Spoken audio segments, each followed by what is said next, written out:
Welcome to the Khatm al-Quran Majlis of MS Voice. أعوذ بالله من الشيطان الرجيم. بسم الله الرحمن الرحيم. الحمد لله رب العالمين. الرحمن الرحيم. مالك يوم الدين. إياك نعبد وإياك نستعين. اهدنا الصراط المستقيم. صراط الذين أنعمت عليهم غير المغضوب عليهم ولا الضالين.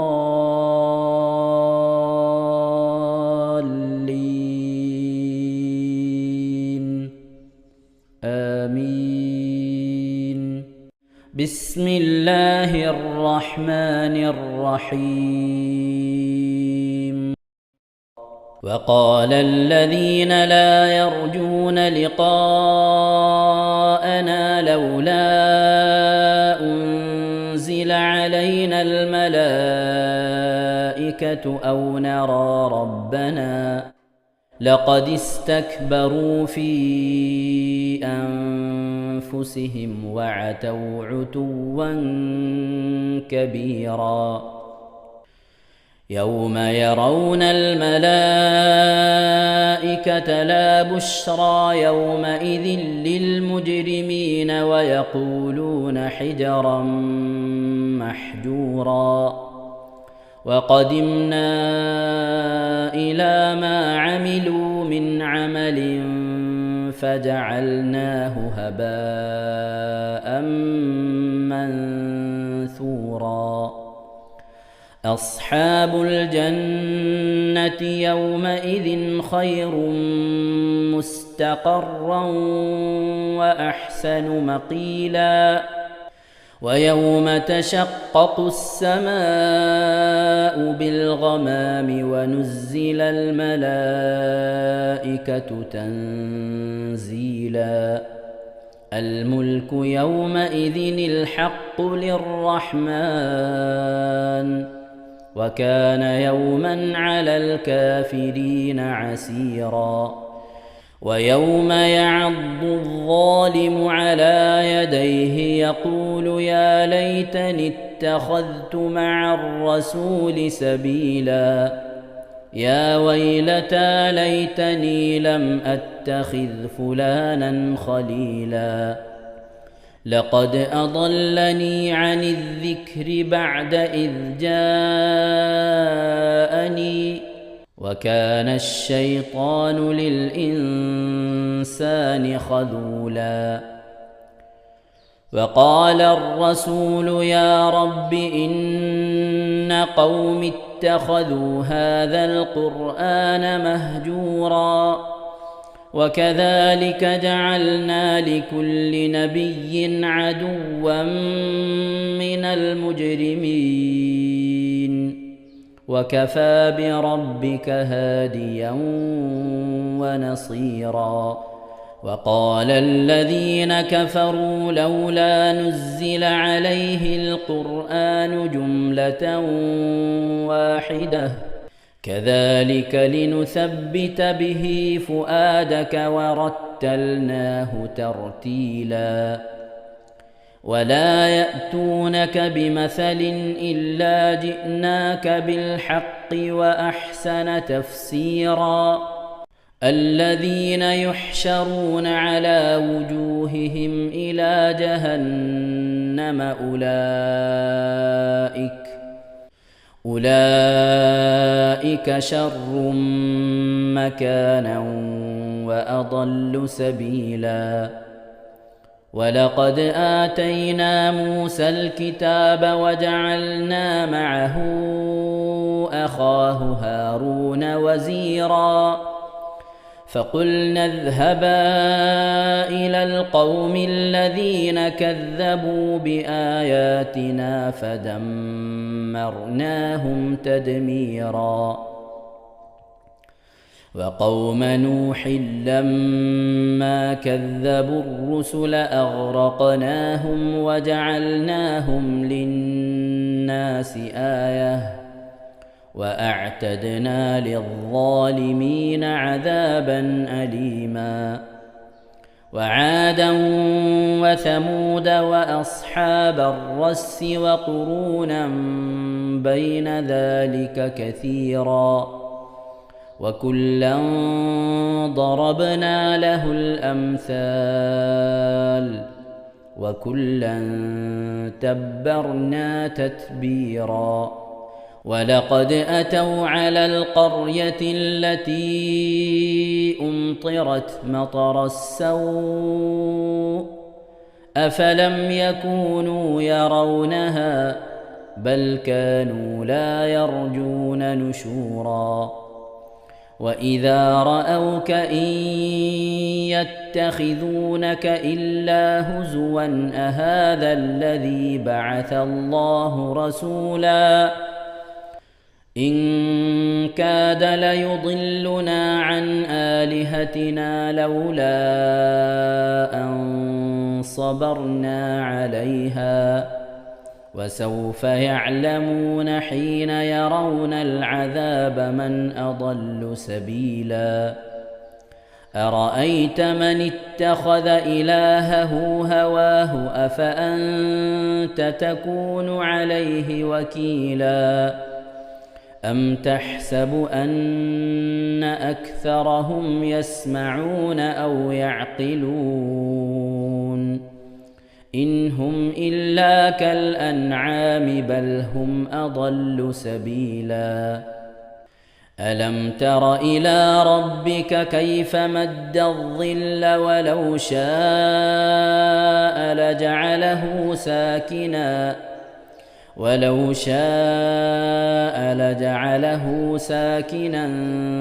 ثم جعلنا الشمس عليه دليلا ثم قبضناه إلينا قبضا يسيرا وهو الذي جعل لكم الليل لباسا والنوم سباتا وجعل النهار نشورا وهو الذي أرسل الرياح بشرا بين يدي رحمته وأنزلنا من السماء ماء طهورا لنحيي به بلدة ميتا ونسقيه مما خلقنا أنعاما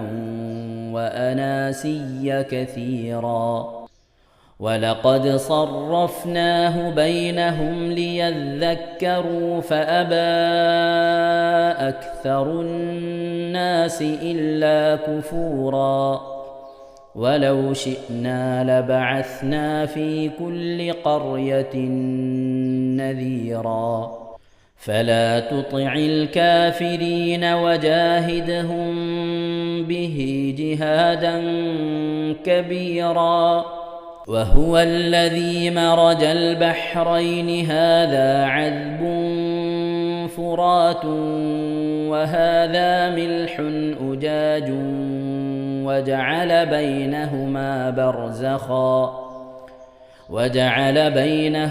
برزخا وحجرا محجورا وهو الذي خلق من الماء بشرا فجعله نسبا وصهرا وكان ربك قديرا ويعبدون من دون الله ما لا ينفعهم ولا يضرهم وكان الكافر على ربه ظهيرا وما أرسلناك إلا مبشرا ونذيرا قل ما أسألكم عليه من أجر إلا من شاء أن يتخذ إلى ربه سبيلا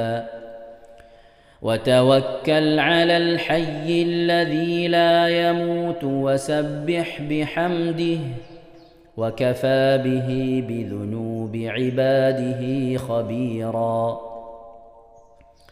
الذي خلق السماوات والأرض وما بينهما في 6 أيام ثم استوى على العرش الرحمن فاسأل به خبيرا وإذا قيل لهم اسجدوا للرحمن قالوا وما الرحمن أنسجد لما تأمرنا وزادهم نفورا. ഇൻഷാ അല്ലാഹ് പ്രിയമുള്ള മുഅ്മിനീങ്ങളെ, ഇവിടെ തിലാവത്തിന്റെ സുജൂദ് ചെയ്യൽ സുന്നത്തുണ്ട്. ഞാൻ തിലാവത്തിന്റെ സുജൂദ് ചെയ്യുന്നു എന്ന് നിയ്യത്ത് ചെയ്ത് അല്ലാഹു അക്ബർ എന്ന് പറഞ്ഞ് കൈകെട്ടി നേരെ ഒരു സുജൂദിലേക്ക് പോവുക. സുജൂദിൽ സജ്ജദ വജ്ഹിയ ലില്ലദി ഖലഖഹു വഖദ്ദറഹു വശഖ്ഖ സമഅഹു വബസറഹു ബിഹൗലിഹി വഖുവ്വതിഹി ഫതബാറകല്ലാഹു അഹ്സനുൽ ഖാലിഖീൻ എന്നുള്ള ദിക്ർ ഒരു വട്ടം ചൊല്ലുക. അത് അറിയുന്നവർ അത് ചൊല്ലുക, അല്ലെങ്കിൽ സുബ്ഹാന റബ്ബിൽ അഅല വബിഹംദിഹി എന്ന് ചൊല്ലുക. അതിനുശേഷം അല്ലാഹു അക്ബർ എന്ന് പറഞ്ഞ് എഴുന്നേറ്റ് അത്തഹിയാത്തിനിരിക്കുന്നത് പോലെ ഇരുന്ന ശേഷം അസ്സലാമു അലൈക്കും വറഹ്മത്തുള്ളാഹ് എന്ന് വലഭാഗത്തേക്കും അസ്സലാമു അലൈക്കും വറഹ്മത്തുള്ളാഹ് എന്ന് പറഞ്ഞ് ഇടഭാഗത്തേക്കും സലാം ഇട്ടുക. ഇങ്ങനെയാണ് തിലാവത്തിന്റെ സുജൂദ് ചെയ്യേണ്ടത്. ഇൻഷാ അല്ലാഹ് എല്ലാവരും വീഡിയോ സ്റ്റോപ്പ് ചെയ്ത് തിലാവത്തിന്റെ സുജൂദ് ചെയ്ത ശേഷം ഇൻഷാ അല്ലാഹ് വീഡിയോ പ്ലേ ചെയ്ത് ഖുർആൻ ഓതുക. ബാക്കി تبارك الذي جعل في السماء بروجا وجعل فيها سراجا وقمرا منيرا وهو الذي جعل الليل والنهار خلفة لمن أراد أن يذكر أو أراد شكورا وعباد الرحمن الذين يمشون على الأرض هونا وإذا خاطبهم الجاهلون قالوا سلاما والذين يبيتون لربهم سجدا وقياما والذين يقولون ربنا اصرف عنا عذاب جهنم إن عذابها كان غراما إنها ساءت مستقرا ومقاما والذين إذا أنفقوا لم يسرفوا ولم يقتروا وكان بين ذلك قواما صدق الله العظيم. അള്ളാഹു സുബ്ഹാനഹു തആല നാം ഓതിയ പരിശുദ്ധമായ ഖുർആൻ ഷരീഫിനെ നമ്മിൽ നിന്ന് സ്വീകരിക്കട്ടെ. എന്തെങ്കിലും പാകപ്പിഴക്ക് വന്നവന് അള്ളാഹു വിട്ടുപുറത്ത് മാപ്പാക്കി നൽകി അനുഗ്രഹിക്കട്ടെ. ഇതൊക്കെ നാളെ നമ്മുടെ ഖബറിലേക്ക് ഉപകരിക്കുന്ന സൽക്കർമ്മമായി അള്ളാഹു കബൂൽ ചെയ്യട്ടെ. പരിശുദ്ധ ഖുർആൻ്റെ അഹിലുകാരി അള്ളാഹു നമ്മെ അവരെ ഉൾപ്പെടുത്തി അനുഗ്രഹിക്കട്ടെ. ഖുർആനുമായി കൂടുതൽ ബന്ധപ്പെടുവാനും ധാരാളം ഖത്തമുകളൊക്കെ തീർക്കാൻ അള്ളാഹു നമുക്ക് തൗഫീഖ് നൽകട്ടെ. ആമീൻ. പ്രിയമുള്ള മുഅ്മിനീങ്ങൾ, എന്തൊക്കെ വിശേഷം? റാഹത്തല്ലേ? അള്ളാഹു ഹത്തിലും പരത്തിലും നമുക്കൊക്കെ സുഖവും സന്തോഷമൊക്കെ നൽകി അനുഗ്രഹിക്കട്ടെ. ആമീൻ. ആസിയമ്മ തട്ടായിൽ ഭർത്താവിൻ്റെ ഉമ്മാൻ്റെ 33ാമത്തെ ആണ്ടാണ്, അയൽവാസിയുടെ 19ാമത്തെ ആണ്ടാണ്. രണ്ടാളുടെയും പേരിൽ ഖത്തം ഓതിയിട്ടുണ്ട്. സ്ഥിരമായി ഓതുന്ന എല്ലാ സൂറത്തുകളും ഓതിയിട്ടുണ്ട്. അതിൻ്റെ പുറമെ സുബ്ഹാനല്ലാഹി വൽഹംദുലില്ലാഹി വലാ ഇലാഹ ഇല്ലല്ലാഹു അല്ലാഹു അക്ബർ എന്ന പരിശുദ്ധ ദുൽഹിജ്ജയുടെ ആദ്യ 10 ദിവസങ്ങളിൽ അധികരിപ്പിക്കേണ്ട ഇബ്രാഹിം നബിയുടെ ദിക്ർ എന്ന പേരിൽ അറിയപ്പെടുന്ന ദിക്ർ 10,000 വട്ടം ചൊല്ലിയിട്ടുണ്ട്. ഹസ്ബുനല്ലാഹു വനിഅമൽ വക്കീൽ നിഅമൽ മൗലാ വനിഅമൻ നസീർ എന്നുള്ള ആ ദിക്ർ 10,000 ചൊല്ലിയിട്ടുണ്ട്. അതിൻ്റെ പുറമെ അസ്മാഉൽ ഹുസ്ന 50 എണ്ണം ഓതിയിട്ടുണ്ട്. പിന്നെ സ്ഥിരമായി ചെല്ലാറുള്ള സൂറത്തുകൾ സലാത്തുകൾ ഒക്കെ ഓതിയിട്ടും ചൊല്ലിയിട്ടുണ്ട്. പ്രത്യേകം ദ്വാരക്കണം എന്ന് പറഞ്ഞിട്ടുണ്ട്. അല്ലാഹു സുബ്ഹാനഹു തആല നമ്മൾ ആസിയമ്മയുടെ മരണപ്പെട്ടു പോയ അമ്മായിമ, അതുപോലെ തന്നെ അയൽവാസി, കുടുംബത്തിൽ മരിച്ചുപോയവർ എല്ലാവർക്കും അല്ലാഹു മഗ്ഫിറത്ത് നൽകട്ടെ. അവരുടെ ഖബറിടത്തിലേക്ക് ഇവർ ഓതിയ ഖത്തമുകളുടെ പ്രതിഫലം അല്ലാഹു എത്തിച്ചു നൽകി അനുഗ്രഹിക്കട്ടെ. അതുപോലെ തന്നെ ചൊല്ലിയ ദിക്റുകളുടെ, തസ്ബീഹുകളുടെ, അസ്മാഉൽ ഹുസ്നയുടെ ഒക്കെ പ്രതിഫലം ഇവരുടെ ഖബറിലേക്ക് എത്തിച്ച് അതിൻ്റെയൊക്കെ പ്രതിഫലം കണ്ട് സന്തോഷിക്കാൻ അവർക്കുള്ള തൗഫീഖ് നൽകട്ടെ. ഓതിയ ഖത്തമിൽ നമുക്ക് എന്തെങ്കിലും തെറ്റുകൾ വന്നു പോയിട്ട് അല്ലാഹുക്ക് വിട്ടുപുറത്ത് മാപ്പാക്കി സ്വീകാര്യയോഗ്യമായ ഒരു അമലായി അല്ലാഹു കബൂൽ ചെയ്ത് അനുഗ്രഹിക്കട്ടെ. ഓതിയ ആസിയമ്മാക്കും ഉപകരിക്കുന്ന സൽക്രമമായി അല്ലാഹു സുബ്ഹാനഹു വ തആല അവരിൽ നിന്ന് അതിനെ കബൂൽ ചെയ്യട്ടെ. ആമീൻ യാ റബ്ബൽ ആലമീൻ. അതുപോലെ ഫാത്തിമമ്മ പാലക്കാട് കടം വീടാൻ, മുറാദ് ഹാസിലാക്കാൻ പ്രത്യേകം ദുആ വസിയത്ത് ചെയ്തിട്ടുണ്ട്. അവർക്ക് ഹജ്ജിന് പോകാൻ അതിയായ ആഗ്രഹമാണ്. കഴിഞ്ഞ പ്രാവശ്യം ഹജ്ജിന് പോകാൻ വേണ്ടി ശ്രമിച്ചു, പക്ഷേ 66 വയസ്സ് കഴിഞ്ഞു എന്ന് പറഞ്ഞുകൊണ്ട് വയസ്സ് അതിയായി എന്ന് പറഞ്ഞിട്ട് ഒഴിവായി. വീണ്ടും ശ്രമങ്ങളോടെ മുന്നോട്ട് പോയിക്കൊണ്ടിരിക്കുകയാണ്. അടുത്ത വർഷമെങ്കിലും ഹജ്ജിന് പോകാനുള്ള ആഗ്രഹം ഉണ്ടാകുമെന്ന് പ്രത്യേകം അടുത്ത വർഷമെങ്കിലും ഹജ്ജിന് പോകാനുള്ള തൗഫീക്കിനായി ദ്വാരക്കെന്ന് പറഞ്ഞിട്ടുണ്ട്. 3-4 പവൻ സ്വർണം കയ്യിലുണ്ട്, അതൊക്കെ വിറ്റിട്ട് ഹജ്ജിന് പോകാനുള്ള ആഗ്രഹമാണ്. മാത്രമല്ല പോയി കഴിഞ്ഞാൽ തിരിച്ച് ഇനി ഇങ്ങോട്ട് വരണ്ട, അള്ളാഹിൻ്റെ ഹബീബ് അന്തിയുറങ്ങുന്ന പ്രദേശത്ത് മദീനയിൽ അല്ലെങ്കിൽ മക്കയിൽ അന്ത്യവിശ്രമം കൊള്ളാനുള്ള, അവിടെ മരണപ്പെടാനുള്ള ഒരു തൗഫീഖിനും വേണ്ടി പ്രത്യേകം ദുആ ചെയ്യണമെന്നാണ് പറഞ്ഞിട്ടുള്ളത്. അത്രയ്ക്ക് മാനസിക പ്രയാസങ്ങൾ, സമ്മർദ്ദങ്ങളുണ്ട്. അതുകൊണ്ടാണ് മദീനത്തേക്ക് പോയാൽ, മക്കത്ത് ഹജ്ജിന് പോയാൽ പിന്നെ ഇങ്ങോട്ട് വരണ്ട, ദുനിയാവിലെ ജീവിതം വളരെ പ്രയാസപ്പെട്ടതുപോലെ സങ്കടത്തോടു കൂടിയാണ് അവർ പറഞ്ഞിട്ടുള്ളത്. ആ ഫാത്തിമമ്മാൻ്റെ ജീവിതത്തിൽ എന്താണോ ഖൈറ്, ഹജ്ജിന് പോയിട്ട് തിരിച്ചു വരലാണോ ഖൈറ്, അതല്ല ഹജ്ജിന് പോയിട്ട് അവിടെ മരണപ്പെടലാണോ ഖൈറ്, എന്താ അള്ളാഹു അത് ഖൈറായ ഒരു വഴി അള്ളാഹു അവർക്ക് തുറന്നു കൊടുത്ത് മനസ്സിലെ വിഷമങ്ങൾക്കും പ്രയാസങ്ങൾക്കും സമാധാനം നൽകി അള്ളാഹു ഖൈറിൻ്റെ കവാടങ്ങൾ അള്ളാഹു തുറന്നു നൽകി അനുഗ്രഹിക്കട്ടെ. പ്രിയപ്പെട്ട ഉമ്മാക്ക് ഇൻഷാ അല്ലാഹ് അടുത്ത വർഷം ഹജ്ജിന് പോകുന്ന തൗഫീഖ് നൽകട്ടെ. നിങ്ങളെല്ലാവരും ദ്വാരക്കണം. വല്ലാത്തൊരു സങ്കടത്തോടുകൂടിയുള്ള ഒരു ദ്വാവസിയത്താണത്. അള്ളാഹു സലാമത്തും ഷിഫാവും സമാധാനവും റാഹത്തൊക്കെ നൽകി അനുഗ്രഹിക്കട്ടെ. ആമീൻ. മുഅ്മിനീങ്ങളെ, അങ്ങനെ ഒരുപാട് ആളുകൾ ദുആ കൊണ്ട് വസീയത്ത് ചെയ്തിട്ടുണ്ട്. നമ്മിൽ നിന്ന് മരണപ്പെട്ടുപോയവരുടെ പേരിൽ ഫാത്തിഹ, ഇഖ്ലാസ്, മുഹമ്മദ് ഓതി ഇൻഷാ അല്ലാഹ് നമുക്ക് ദുആയിലേക്ക് പ്രവേശിക്കാം. എല്ലാവർക്കും അറിയാം ഇന്ന് വ്യാഴാഴ്ച ദിവസമാണ്. പരമാവധി ദിക്ർ സ്വലാത്തുകളൊക്കെ ചൊല്ലി ഇശാന് മുമ്പ് മജ്ലിസിലേക്ക് അറിയിക്കണം ഇൻഷാ അല്ലാഹ്. إلى حضرة نبينا سيدنا وشفينا وحبيبنا ومنجينا ومرشدنا وهادينا محمد صلى الله عليه وسلم. الفاتحة. أعوذ بالله من الشيطان الرجيم. بسم الله الرحمن الرحيم. الحمد لله رب العالمين الرحمن الرحيم مالك يوم الدين. إياك نعبد وإياك نستعين. اهدنا الصراط المستقيم صراط الذين أنعمت عليهم غير المغضوب عليهم ولا الضالين. رب اغفر لي. آمين. بسم الله الرحمن الرحيم.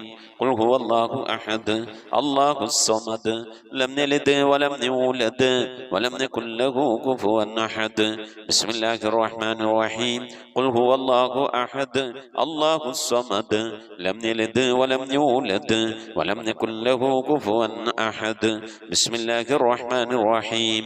قل هو الله أحد الله الصمد لم يلد ولم يولد ولم يكن له كفوا أحد.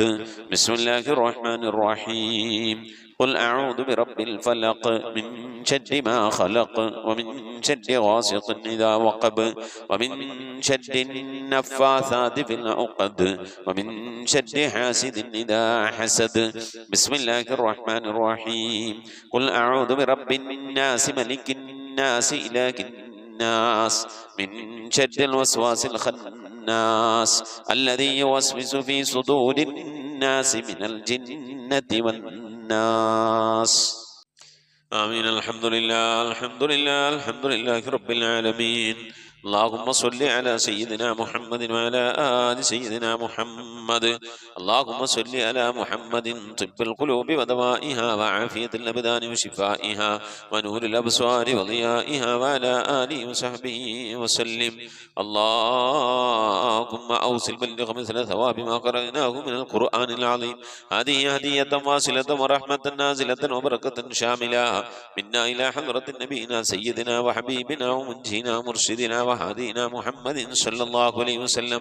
اللهم إلى أرواح جميع الأنبياء والمرسلين. اللهم إلى أرواح أصحاب البدريين وسائر صحابة رسول الله صلى الله عليه وسلم. اللهم إلى أرواح صالحين وصديقين والشهداء وأولياء الله تعالى كلهم أجمعين. اللهم زد لهم شرفا على شرفهم وفضلا على فضلهم وكرامة تليق بأعلى درجاتهم يا رب العالمين. اللهم سلمنا وسلم أهلنا في الدارين وبحقوق هؤلاء الشرفاء العظماء المذكورين. പടച്ചവനെ ലോകരക്ഷിതാവായ റഹ്മാനായ അല്ലാഹ്, ഞങ്ങളോട് ഒരുമിച്ച് കൂടിയത് നിന്റെ പരിശുദ്ധമായ ഖുർആൻ ശരീഫ് നിന്റെ കലാമ് പാരായണം ചെയ്തൊക്കെ നീ സ്വീകരിക്കണേ അല്ലാഹ്. ഞങ്ങൾ അറിവില്ലാത്തവരാണ്, വിവരമില്ലാത്തവരാണ്, നന്നായി ഖുർആൻ ഓതാൻ അറിയാത്തവരാണ്. റബ്ബേ, ഞങ്ങളുടെ ഖുർആൻ പാരായണത്തിൽ വന്നുപോയ തെറ്റുകുറ്റങ്ങളൊക്കെ വിട്ടുപുറത്തു മാപ്പാക്കണേ റഹ്മാന്. അല്ലാഹു നിന്റെ മഹ്ലു ഫദ്ൽ കൊണ്ട് അല്ലാഹ് പരിശുദ്ധ ഖുർആന്റെ അഹ്ലുകാരിൽ നീ ഉൾപ്പെടുത്തണേ റഹ്മാന്. ഖുർആൻ കൊണ്ട് വിജയിക്കുന്നവരുടെ കൂട്ടത്തിൽ, ഖുർആന്റെ ശഫാഅത്ത് ലഭിക്കുന്നവരുടെ കൂട്ടത്തിലൊക്കെ ഞങ്ങളെ നീ ഉൾപ്പെടുത്തണേ അല്ലാഹ്. റഹ്മാനായ റബ്ബേ, അല്ലാഹുവേ, നിന്റെ മഹ്ലു ഫദ്ൽ കൊണ്ട് അല്ലാഹ് ഞങ്ങളിൽ മരണപ്പെട്ടുപോയവർക്കൊക്കെ നീ മഗ്ഫിറത്ത് നൽകണേ അല്ലാഹ്. അവരുടെയൊക്കെ ഖബർ നീ വിശാലമാക്കി കൊടുക്കണേ റഹ്മാന്. ഞങ്ങളോട് ചൊല്ലിയതിൻ്റെ ഓതിയതിൻ്റെ ഒക്കെ സവാബിന് അവരുടെ പ്രതിഫലം അവരുടെ ഖബറിടത്തിലേക്ക് എത്തിച്ചു കൊടുത്ത് റബ്ബേ, അവരുടെ ഖബറൊക്കെ നീ സന്തോഷത്തിനും റാഹത്തിനും സ്വർഗീയ ആനന്ദങ്ങളും നേരം പോക്കളും നിറക്കപ്പെട്ട ഖബറാക്കി കൊടുക്കണേ റഹ്മാനെ. അവരോടൊപ്പം നാളെ നിന്നെ ജന്നാത്തിൽ ഫിർദൗസിൽ ഒരുമിച്ച് കൂടാനുള്ള മഹാഭാഗ്യം നൽകി അനുഗ്രഹിക്കണേ അല്ലാഹ്. റഹ്മാനായ റബ്ബേ, ഖത്മുൽ ഖുർആൻ മജ്ലിസിൽ പങ്കെടുക്കുന്ന എൻ്റെ പ്രിയപ്പെട്ട ഉപ്പമാർ, ഉമ്മമാർ, സഹോദരി സഹോദരന്മാർ, അല്ലാഹു എല്ലാവരും നിനക്കറിയാമല്ല അല്ലാഹ്. അവരുടെ ജീവിതത്തിലെ പ്രയാസം നിനക്കറിയാമല്ല അല്ലാഹ്. അവരുടെ ജീവിതത്തിലെ ദുഃഖങ്ങൾ, വിഷമങ്ങൾ, സങ്കടങ്ങൾ നിനക്കറിയാമല്ല റബ്ബേ. അവർ അനുഭവിക്കുന്ന രോഗങ്ങൾ, അവരനുഭവിക്കുന്ന സാമ്പത്തിക പ്രയാസങ്ങൾ, അവരനുഭവിക്കുന്ന ശാരീരിക ബുദ്ധിമുട്ടുകൾ, അവർ അനുഭവിക്കുന്ന മാനസികമായ വിഷമങ്ങൾ എല്ലാം അറിയുന്ന അല്ലാഹ്, നിന്റെ പരിശുദ്ധമായ ഖുർആൻ ശരീഫ് പാരായണം ചെയ്ത് ഈ പുണ്യമായ ദിവസം റബ്ബേ നിന്റെ ദർബാറിലേക്ക് കരങ്ങൾ ഉയർത്തി ഞങ്ങൾ ദുആ ചെയ്യുന്നു. നീ ഞങ്ങളെ എല്ലാവരുടെയും മുറാദുകൾ ഹാസിലാക്കി നൽകണേ അല്ലാഹ്. എല്ലാവരുടെ രോഗങ്ങൾക്കും ശിഫ നൽകണേ അല്ലാഹ്. എല്ലാവരുടെയും പ്രയാസങ്ങൾ, വിഷമങ്ങളിൽ നിന്നൊക്കെ സലാമത്ത് നൽകി ഖൈറ് നൽകി അനുഗ്രഹിക്കണേ അല്ലാഹ്. അബ്ബേ, പലവരും ദുആ കൊണ്ട് വസിയത്ത് ചെയ്തിട്ടുണ്ട്. മരണപ്പെട്ടു ഉപ്പാക്ക് വേണ്ടി, ഉമ്മാക്ക് വേണ്ടി, ഭാര്യയ്ക്ക് വേണ്ടി, ഭർത്താവിന് വേണ്ടി ദ്വാരക്കണേ എന്ന് പറഞ്ഞ് അല്ലാഹു എൻ്റെ ഉപ്പയും എൻ്റെ ഉമ്മയും എൻ്റെ സഹോദരൻ, എൻ്റെ അമ്മാശൻ, എൻ്റെ ഉസ്താദുമാരൊക്കെ മരിച്ചു പോയിട്ടുണ്ട്. എല്ലാവർക്കും നീ മഗ്ഫിറത്ത് നൽകണേ അല്ലാഹ്. അവരുടെ നാളെ ഞങ്ങളെ ഖബറൊക്കെ നീ വിശാലമാക്കി കൊടുക്കണേ അല്ലാഹ്. റബ്ബേ, കടം കൊണ്ടൊക്കെ വിഷമിക്കുന്നവരുണ്ട്, ഞങ്ങൾക്ക് വീട്ടാനുള്ള തൗഫീഖ് നൽകണേ റഹ്മാനെ. കടക്കാരായിക്കൊണ്ട് ഞങ്ങളാരെയും നീ മരിപ്പിക്കല്ല അല്ലാഹ്. റബ്ബേ, ഞങ്ങളൊക്കെ മഈശത്തിന്റെ മേഖലയിൽ ബർക്കത്ത് നൽകണേ അല്ലാഹ്. ചെയ്യുന്ന ജോലിയിൽ റബ്ബേ റാഹത്തും ബർക്കത്തും സന്തോഷവും നൽകണേ അല്ലാഹ്. കിട്ടുന്ന സമ്പത്തിന് നീ ബർക്കത്ത് നൽകണേ അല്ലാഹ്. ഞങ്ങളുടെ കുടുംബജീവിതം, ഞങ്ങളുടെ മക്കളുടെ കുടുംബജീവിതമൊക്കെ നന്നാക്കി തരണേ റഹ്മാനെ. അള്ളാഹുവെ, മക്കളില്ലാതെ വിഷമിക്കുന്നവരുടെ സ്വാലിഹ്യങ്ങളായി മക്കളെ കൊടുക്കണേ അല്ലാഹ്. അള്ളാഹുവെ, നിന്റെ മഹൽ ഫദ്ൽ കൊണ്ട് വിവാഹം നടക്കാതെ വിഷമിച്ചിരിക്കുന്നവരുടെ ഖൈറായ ഇണകൾ നൽകി അനുഗ്രഹിക്കണേ അല്ലാഹ്. വീട് പണി തുടങ്ങി വെച്ചവരുണ്ട്, പൂർത്തിയാക്കാനുള്ള തൗഫീഖ് നൽകണേ അല്ലാഹ്. വീടില്ലാതെ വിഷമിക്കുന്നവരുടെ റാഹത്തായ വീട് നൽകി അനുഗ്രഹിക്കണേ അല്ലാഹ്. റഹ്മാനായ റബ്ബേ, ഖത്മുൽ ഖുർആൻ മജ്ലിസിൽ പങ്കെടുക്കുന്ന എൻ്റെ പ്രിയപ്പെട്ട ഉപ്പമാർ, ഉമ്മമാർ, അവരുടെയൊക്കെ മുറാദ് നിനക്കറിയാം. അവരുടെ മനസ്സിലെ വിഷമവും പ്രയാസവും സങ്കടവും ഒക്കെ അറിയുന്ന അല്ലാഹ്. എല്ലാ വിഷമതകൾക്കും നീ സലാമത്തും സന്തോഷവും നൽകണേ അല്ലാഹ്. എൻ്റെ പ്രിയപ്പെട്ടവർ റബ്ബേ, ദിക്റും സലാത്തുകളൊക്കെ ചൊല്ലിക്കൊണ്ട് മുടങ്ങാതെ വിടുന്നവരുണ്ട് റബ്ബേ. 2 ആഴ്ച എത്തുമ്പോൾ വിടുന്നവരുണ്ട്. ഓരോ ദിവസവും ചെല്ലുന്ന ദിക്റുകളും സലാത്തുകളും കലണ്ടറിൽ എഴുതി വെച്ച് വ്യാഴാഴ്ച ദിവസമാകുമ്പോഴേക്കും അതൊക്കെ ഇങ്ങനെ കൂട്ടി നോക്കി മൊത്തം സലാത്തിൻ്റെ എണ്ണം ഞാനും എൻ്റെ കുടുംബവും കൂടി ഇത്ര സലാത്ത് ചൊല്ലി, ഞങ്ങൾ ഇത്ര സലാത്ത് ചൊല്ലി എന്ന് പറഞ്ഞു വിടുമ്പോൾ റബ്ബേ, ആ സലാത്തുകളൊക്കെ മുൻനിർത്തിക്കൊണ്ട് നിന്റെ ദർബാറിലേക്ക് കരങ്ങൾ ഉയർത്തി ഞങ്ങളെ പ്രാർത്ഥിക്കാറുണ്ട്. അല്ലാഹു, ഞങ്ങളുടെ ദുആകളൊക്കെ നീ ഖബൂലാക്കണേ അല്ലാഹ്. പരിശുദ്ധ ഖുർആൻ കൊണ്ട് വിജയിക്കുന്നവരുടെ കൂട്ടത്തിൽ ഞങ്ങളെല്ലാവരെയും ഉൾപ്പെടുത്തി അനുഗ്രഹിക്കണേ അല്ലാഹ്. പ്രത്യേകിച്ച് ഖത്മുൽ ഖുർആൻ മജ്ലിസിലേക്ക് റബ്ബേ ദുആ കൊണ്ട് വസിയത്ത് ചെയ്തവർ, മജ്ലിസിലേക്ക് ഹദിയകൾ നൽകി ദുആ ചെയ്യണമെന്ന് പറഞ്ഞവർ, മരണപ്പെട്ടു പോയവരുടെ മഗ്ഫിറത്തിന് വേണ്ടി അവരുടെ പേരിൽ ഹദിയ ചെയ്യുന്ന എല്ലാവരെയും ഖബൂലാക്കണേ അല്ലാഹ്. അർഹമായ പ്രതിഫലം ഇഹത്തിലും പരത്തിലും നൽകണേ അല്ലാഹ്. റഹ്മാനായ റബ്ബേ, പരിശുദ്ധമായ മജ്ലിസിനെ ലിങ്കുകളും ഷെയർ ചെയ്തു കൊടുക്കുന്നവർ ദിക്ർ സലാത്തുകൾ ചൊല്ലിക്കൊണ്ട് മജ്ലിസിനെ ഹയാത്താക്കുന്നവരെല്ലാവരും നീ ഖബൂലാക്കണേ റഹ്മാനേ. അല്ലാഹുവേ ഞങ്ങളുടെ ഹൃദയത്തിന് നീ ഈമാനികമായ വെളിച്ചം നൽകണേ അല്ലാ. ദീനുള്ള അഹ്ലുകാരാക്കണേ അല്ലാ. ഞങ്ങളുടെ കുടുംബജീവിതത്തിൽ ബർക്കത്ത് നൽകണേ അല്ലാ. ഞങ്ങളുടെ സന്താനങ്ങളിൽ ഭാര്യമാരിൽ ഭർത്താക്കന്മാരിൽ സമ്പത്തിലൊക്കെ ബർക്കത്ത് നൽകണേ അല്ലാ. അല്ലാഹുവേ റബ്ബേ ഞങ്ങളുടെ വീടുകളിലും അല്ലാ ഞങ്ങളുടെ വീടുകളിൽ ഞങ്ങളുമായി ബന്ധപ്പെട്ട വീടുകളിലും ഒക്കെ ഈമാനികമായ അഭിവൃദ്ധി നൽകി അനുഗ്രഹിക്കണേ അല്ലാ. ഞങ്ങളുടെ മക്കളെയൊക്കെ നീ നന്നാക്കി തരണേ റഹ്മാൻ. മഖബൂലും മബ്റൂറുമായ ഹജ്ജും ഉംറയും മർദിയായ സിയാറത്തൊക്കെ ചെയ്യാനുള്ള തൗഫീഖ് നൽകണേ അല്ലാ. ഹജ്ജ് ചെയ്യാതെ ഉംറ ചെയ്യാതെ മർദിയായ സിയാറത്ത് ചെയ്യാതെ റബ്ബേ ദുനിയാവിൽ നിന്ന് വിട്ടുപോകേണ്ട ഒരു അവസ്ഥയിലേക്ക് ഞങ്ങളെ നീ എത്തിക്കല്ല അല്ലാ. അല്ലാഹുവേ അവസാന സമയം നിന്റെ ഹബീബിനെ കണ്ടുകൊണ്ട് സന്തോഷിച്ച് കലിമ ചൊല്ലിക്കൊണ്ട് മരിക്കാനുള്ള ഭാഗ്യം നൽകണേ അല്ലാ. ബിഹഖി മുഹമ്മദിൻ സല്ലല്ലാഹു അലൈഹി വസല്ലം വആലി മുഹമ്മദിൻ സല്ലല്ലാഹു അലൈഹി വസല്ലം വഅസ്ഹാബി മുഹമ്മദിൻ സല്ലല്ലാഹു അലൈഹി വസല്ലം. റബ്ബനാ ആതിനാ ഫിദ്ദുനിയാ ഹസനതൻ വഫിൽ ആഖിറതി ഹസനതൻ വഖിനാ അദാബന്നാർ. റബ്ബനാ ഇഗ്ഫിർ ലനാ വർഹംനാ വലിവാലിദീനാ വലിമൻ മാതു മിന്നാ يا أرحم الراحمين. صلى الله تعالى وسلم على خير خلقه سيدنا محمد وآله وصحبه أجمعين. سبحان ربك رب العزة عما يصفون وسلام على المرسلين والحمد لله رب العالمين. صلى الله على محمد صلى الله عليه وسلم. صلى الله على محمد صلى الله عليه وسلم. اللهم صل على محمد يا رب صل عليه وسلم. പ്രിയമുള്ള മുഅ്മിനീങ്ങളെ, പരമാവധി ദിക്ർ സലാത്തുകളൊക്കെ ചൊല്ലി ഇൻഷാ അല്ലാഹ് ഇന്ന് ഇശാന് മുമ്പായിക്കൊണ്ട് അറിയിക്കണമെന്ന് ഓർമ്മപ്പെടുത്തുന്നു. അസ്സലാമു അലൈക്കും വറഹ്മത്തുള്ളാഹി വബറകാതുഹു.